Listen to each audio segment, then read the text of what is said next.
On September 30th, 1938, the leaders of the European great powers, France, Britain, Italy, and Germany, met in the city of Munich to avert a potential Second World War over the Czech province of Sudetenland.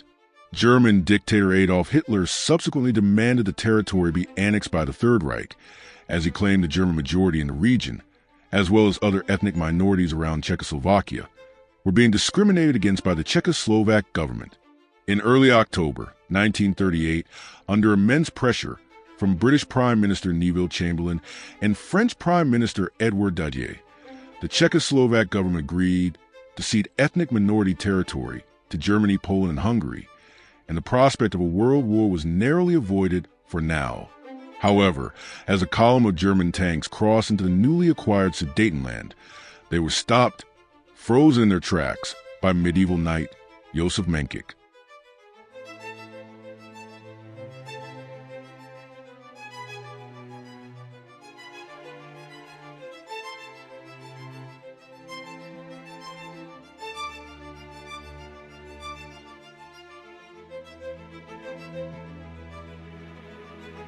Not much is known about Menkik's early life, but we do know he is from the Bomewald area and had a unique love of history. He acquired a 13th century Gothic fortress in the town of Dobers that was set to be burned down after a fire in 1911.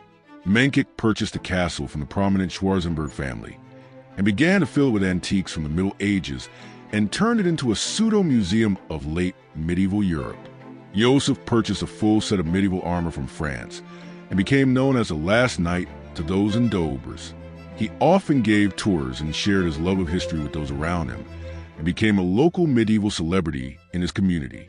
When Josef Menkik learned the result of the Munich conference, we are not sure why he decided to mount his horse and stand in defiance of the German tank column.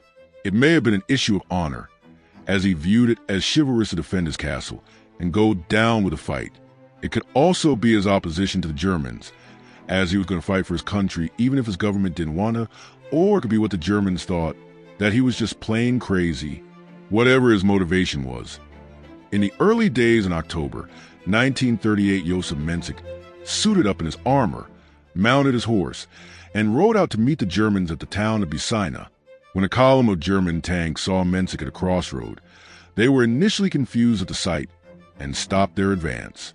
Menkik then charged the column with sword and pike, but was obviously unsuccessful in doing any real damage to the German Panzers. The leading Panzer let out a short burst of machine gun fire as a warning to Menkik, who was forced to stand aside. As the Germans continued their advance, they tapped the medieval knight's helmet with their guns, as they assumed he was simply a crazy man looking for a fight. After the incident, and during the war, the Germans left Menkik alone and allowed him to continue his medieval lifestyle. The knight even received gifts and letters from German soldiers staying near his castle. Josef continued to live in his fortress until the end of the war.